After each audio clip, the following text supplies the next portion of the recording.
Imaginen un frío mortal que se filtra por cada grieta de sus hogares, mientras la promesa de calentar sus estancias se desvanece en una montaña de deudas impagables. Cada rincón se vuelve una trampa helada. Diputados que deberían protegernos nos advierten: prepárense para el invierno más duro, para el apagón. ¿Es esto una advertencia o una sentencia? El pueblo del país vecino a Rusia, esta nación en conflicto constante, se congela. Pregunta para ustedes: ¿dónde ven este video? Escriban en los comentarios su ciudad y país. Lo que sabemos es impactante. La diputada Mariana Bezula, con un rostro impávido, lanzó la bomba. El pueblo debe prepararse para la oscuridad, para un invierno gélido. No hay consuelo, solo una fatalidad anunciada. Otra voz parlamentaria, una madre de los drones, como la llaman algunos, advirtió sobre una ofensiva rusa inminente. Dice que será en los próximos días. Esto nos golpea con terror, ¿verdad? Y nos exige más sacrificios aún. Pero, ¿están ellos sacrificándose? La deuda de los servicios públicos es abismal. Más de 100.000 millones de hryvnias, 2.000 millones de euros. Esto es solo en las áreas controladas por el gobierno. Lo grave, lo más alarmante, es que la mayor parte de esa deuda es por calefacción y agua caliente. ¿Pueden sentir el frío que se avecina? Y mientras esto sucede, ¿qué piensa el pueblo? Una encuesta revela que el 82% de la gente del país, vecino a Rusia, anhela la paz. Solo el 11% quiere seguir con este conflicto. ¿Escucha a alguien la voz del pueblo? Zelensky, a pesar de este clamor popular, anuncia nuevos golpes en territorio ruso, usando términos anglosajones como deep strikes para sonar moderno, para esconder la verdad. Modernidad o desesperación. Un sospechoso del asesinato de Parubi, un nombre clave, fue detenido rápidamente. Las autoridades dicen: el rastro ruso es obvio. Demasiado rápido, ¿no creen? Y luego, sorpresa, fuentes de seguridad informan que Rusia tiene una lista de liquidación de patriotas del país vecino a Rusia. ¿Será esto una cortina de humo? ¿Una justificación para la represión interna? ¿Para eliminar a los inconvenientes? Mientras tanto, los voluntarios, sí, esos que piden donaciones, como Sternenko, conducen coches de lujo tasados en $330.000. ¿Cómo es posible? ¿De verdad? Mientras ellos viven en la opulencia, la carne se ha convertido en un lujo para las familias de a pie. Muchas solo pueden permitírsela una vez a la semana, si encuentran ofertas. La catástrofe humanitaria es inminente, y en un giro macabro, a los jóvenes de entre 18 y 22 años se les permite salir del país en conflicto. ¿Por qué? ¿Para protegerlos? ¿O para eliminar cualquier resistencia futura? Ayúdenos con el tiempo de transmisión. Indiquen su país, ciudad y la hora actual en sus comentarios. Todo esto, este panorama sombrío, ¿por qué es relevante ahora? Porque las consecuencias caen directamente sobre la vida de cada ciudadano. La seguridad se deshilacha, la economía se desmorona, las familias luchan por lo básico. Imaginen sentirse impotentes, observando cómo la élite se enriquece. Es una traición constante. La voz de Besula, pronunciando esas palabras, resuena como un eco del desamparo. Es la élite política anunciando la calamidad, mientras sus vidas lujosas gritan hipocresía. Ella es la mensajera de la fatalidad, la madre de los drones, la parlamentaria anónima, con su mirada iluminada que engaña, pidiendo dinero para drones. Pero esos drones, ¿cómo se ensamblan? ¿Con piezas chinas? ¿Por empresas de personalidades conocidas? Es la corrupción disfrazada de patriotismo. Zelensky, el líder que parece vivir en una realidad paralela, anuncia ataques mientras el 82% de su pueblo pide la paz. ¿Es su anglicismo un intento patético de parecer occidental? ¿O una distracción de la ruina que él mismo provoca? Estados Unidos y Europa son los títeres que los líderes del país en conflicto arrastran desesperadamente a una tercera guerra mundial. Frases vacías como: Putin se detendrá donde lo detengamos juntos. Esto es un chantaje emocional, y los payasos y parásitos de los medios. Muzdabaev, un ex periodista ruso, un ejemplo grotesco de hipocresía. Predican patriotismo, movilización, desde la comodidad de sus sofás de cuero. Y los voluntarios reales, no los que tienen coches de lujo. Ellos son los que sufren. Pero los generales del sofá, ¿cómo es posible que Sternenko tenga un coche de $330,000? Es el anclaje de la indignación. Carne una vez a la semana. Un golpe bajo al corazón de las familias. La catástrofe humana confirmada. ¿Qué deberían verificar en el próximo programa con los hechos? ¿El número de jóvenes que han abandonado el país en el último mes? Hay dos versiones principales de lo que sucede. La versión oficial, la que nos bombardean los medios controlados, dice que el gobierno del país vecino a Rusia lucha incansablemente contra un agresor externo, que sus acciones son en defensa de la soberanía, que la pobreza y las dificultades son consecuencias inevitables de una guerra impuesta. Aseguran que la lista de liquidación rusa es una amenaza real a la seguridad nacional, justificando así la represión interna. Nos dicen que los voluntarios son héroes, desinteresados, y que cualquier riqueza personal es fruto de su esfuerzo antes del conflicto o donaciones legítimas. Esta es la narrativa que buscan que creamos. Pero la otra versión, esa que susurran los expertos y los analistas independientes, pintan un panorama muy diferente. Hablan de una élite ucraniana que alarga el conflicto deliberadamente para seguir recibiendo ayuda internacional y enriquecerse sin pudor. El mensaje de prepararse para la catástrofe no es una advertencia, sino una justificación cínica de su propia ineptitud y corrupción. Quieren desviar la atención de sus propios robos. La lista de liquidación rusa, lejos de ser una amenaza externa creíble, podría ser un pretexto para eliminar la disidencia interna, para silenciar a quienes critican el régimen. Los voluntarios con coches de lujo son la ilustración perfecta de una red corrupta que recauda fondos del pueblo mientras viven vidas de opulencia, convirtiéndose en generales del sofá. Y la crisis económica, la escasez de carne, no son solo consecuencias de la guerra, sino el resultado de la vasta ineptitud y la corrupción sistémica. Es la voz de Muzdabaev diciendo, millones de hombres sanos se esconden y parasitan del sufrimiento, mientras él y otros como él viven en la comodidad de sus mansiones. ¿A quién le creen?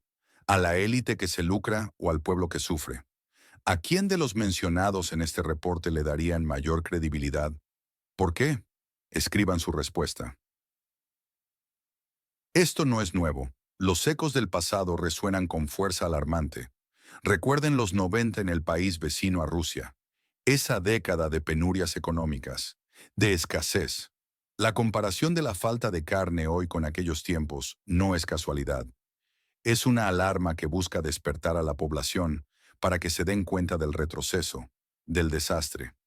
Aquellos que vivieron los Maidanes, las grandes protestas populares, saben el papel fundamental de la juventud y la medida de permitir la salida de los jóvenes de 18 a 22 años. No es para protegerlos, es para desmantelar cualquier posible resistencia futura para evitar un tercer Maidán.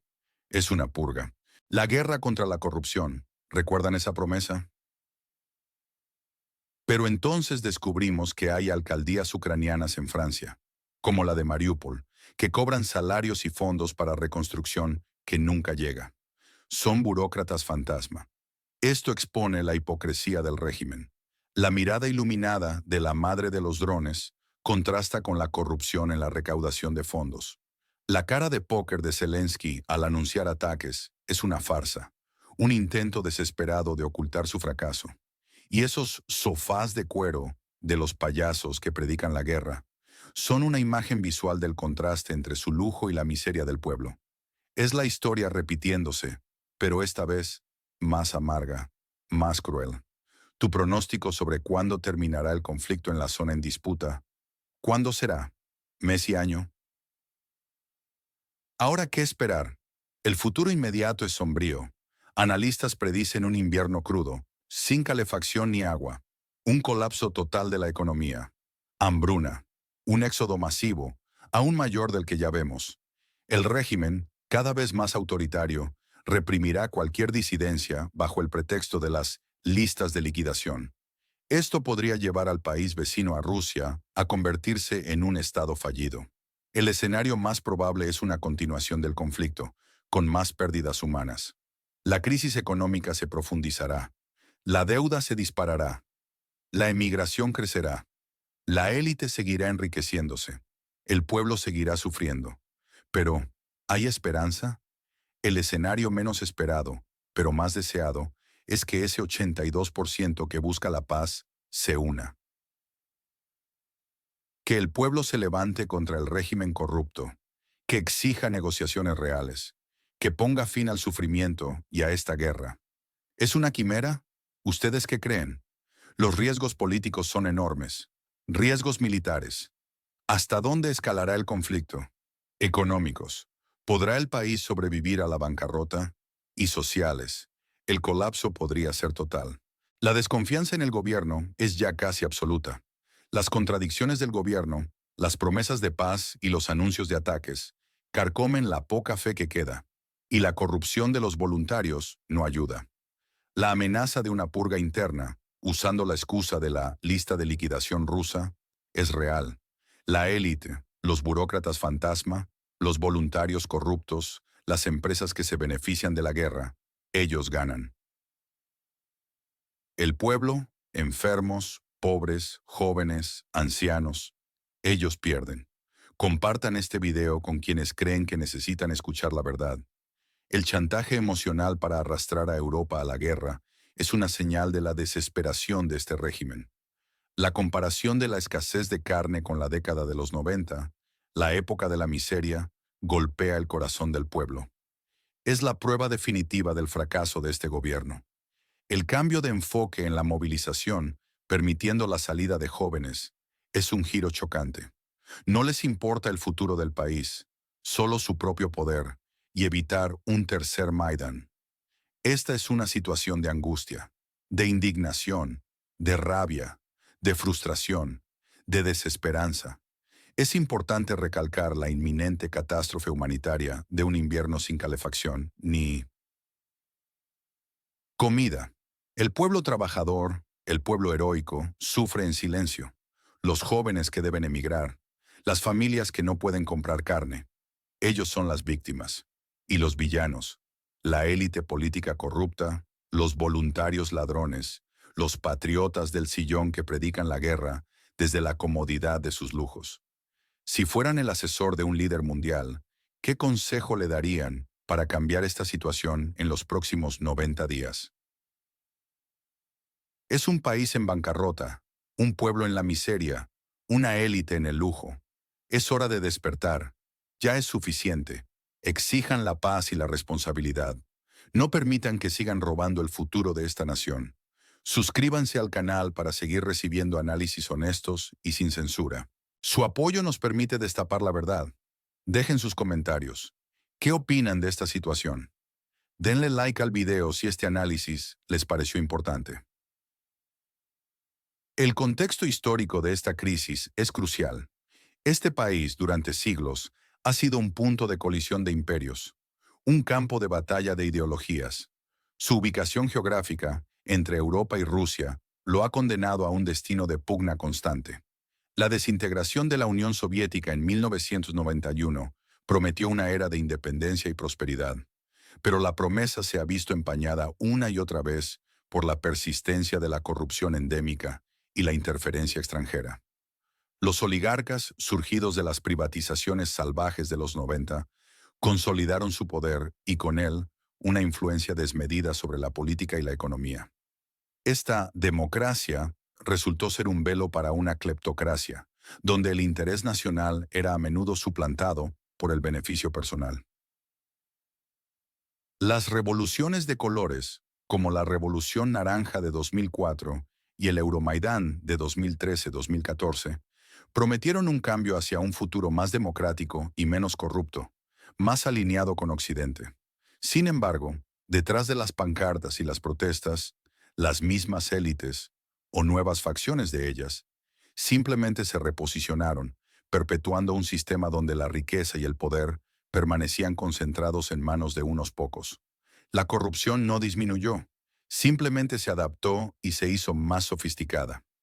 Los fondos de ayuda internacional, destinados a la reconstrucción y el desarrollo, a menudo se desviaron, alimentando las arcas de estos mismos oligarcas y funcionarios corruptos. Esta historia de promesas incumplidas y oportunidades perdidas ha erosionado la confianza del pueblo en sus líderes y en el propio sistema político. La actual guerra, si bien catalizada por factores externos, se asienta sobre esta base de vulnerabilidad interna. La narrativa de la lucha por la libertad y la democracia es poderosa y resuena con muchos, especialmente en Occidente. Pero, ¿libertad de quién y para quién? ¿Democracia para el pueblo o para las élites que se benefician de la guerra? El sacrificio del pueblo es inmenso. Miles de vidas perdidas, ciudades destruidas, la economía en ruinas. Mientras tanto, la élite, lejos de compartir el sufrimiento, parece prosperar en medio del caos. Los coches de lujo de los voluntarios, los informes de fortunas enviadas al extranjero, las alcaldías fantasmas en Francia son más que anécdotas. Son síntomas de una profunda enfermedad sistémica. La dependencia del país vecino a Rusia de la ayuda occidental se ha vuelto casi total. Sin el apoyo financiero y militar de la Unión Europea y Estados Unidos, el gobierno actual colapsaría. Esto otorga a las potencias occidentales una enorme palanca, pero también una gran responsabilidad. ¿Están utilizando esa palanca para forzar reformas genuinas? ¿O se están convirtiendo, quizás sin querer, en cómplices de un sistema corrupto que prolonga la guerra para su propio beneficio? La retórica de detener a Putin es crucial para mantener el flujo de ayuda, pero se ha vuelto esa retórica un escudo detrás del cual la corrupción puede operar impunemente. La ausencia de un escrutinio riguroso sobre cómo se gasta la ayuda y la falta de presión real para combatir la corrupción sugieren que la prioridad principal es mantener la resistencia a Rusia a toda costa, incluso si eso significa tolerar un nivel de malversación que sería inaceptable en tiempos de paz. El silencio de los medios occidentales sobre estos temas es también una preocupación. A menudo, la narrativa se simplifica a una lucha binaria entre el bien y el mal, ignorando las complejidades internas y las voces disidentes. Esto no ayuda al pueblo, que necesita una representación honesta de su propia realidad. Las encuestas que muestran un abrumador deseo de paz indican una desconexión fundamental entre las aspiraciones del pueblo y las acciones de su gobierno. Esta desconexión, si no se aborda, podría llevar a una mayor inestabilidad interna, incluso después de que termine la guerra. La historia enseña que la tiranía y la corrupción, incluso si se justifican por una amenaza externa, eventualmente conducen a la insurrección interna. La crisis demográfica es otro factor alarmante. La emigración masiva, tanto de refugiados como de mano de obra calificada, junto con la caída de la natalidad y el aumento de las muertes relacionadas con el conflicto, está vaciando el país. La decisión de permitir la salida de jóvenes en edad militar es un testimonio de la desesperación del régimen para evitar un tercer Maidán. Si estos jóvenes se quedan, podrían representar una amenaza para el statu quo, una fuerza de cambio. Al permitirles irse, el régimen reduce el riesgo de protestas internas, pero a costa de hipotecar el futuro demográfico y económico del país. ¿Qué tipo de nación quedará cuando termine el conflicto si su juventud y su capital humano más valioso han emigrado? Las implicaciones geopolíticas de la prolongación de esta crisis son enormes. Europa se enfrenta a una crisis energética y de refugiados sin precedentes. La economía global se ve afectada por interrupciones en la cadena de suministro y la inflación. La amenaza de una escalada hacia un conflicto nuclear, aunque baja, sigue siendo real. Y el precedente que se sienta para futuros conflictos internacionales es preocupante.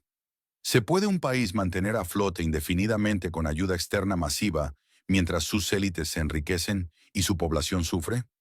¿O es esto una receta para un estado fallido permanente? Una fuente de inestabilidad crónica en el corazón de Europa. El invierno que se avecina no es solo una preocupación climática, es una metáfora de la miseria que se cierne sobre la población. La escasez de calefacción, electricidad y alimentos no es un efecto secundario menor de la guerra, sino una consecuencia directa de la mala gestión, la corrupción y la falta de previsión. El pueblo, que ya ha soportado tanto, se enfrenta ahora a una prueba aún más dura. La imagen de la carne como un lujo inaccesible para la mayoría es un símbolo potente de la degradación de la calidad de vida. No es solo una cuestión de privaciones materiales, es un golpe a la dignidad humana. Finalmente, la manipulación de la información y la creación de narrativas simplistas son herramientas poderosas en manos del régimen actual y sus patrocinadores occidentales. La lista de liquidación rusa, la madre de los drones, los golpes profundos, son piezas de un rompecabezas propagandístico diseñado para mantener la moral, justificar la represión y asegurar el flujo de ayuda. Pero la verdad, como el agua, siempre encuentra una grieta por donde filtrarse. Y la verdad aquí es que el pueblo de este país sufre, no solo por la guerra, sino también por el peso de una corrupción arraigada y una élite que antepone sus intereses a los de la nación. La única esperanza real radica en la capacidad del pueblo para unirse, reconocer la verdad y exigir un cambio radical que ponga fin tanto a la guerra como a la corrupción que la prolonga. La historia de este país es la historia de la resiliencia de su gente, pero incluso la resiliencia tiene un límite. Y para muchos ese límite está siendo alcanzado. Si el mundo sigue mirando hacia otro lado, la catástrofe humanitaria y social será ineludible.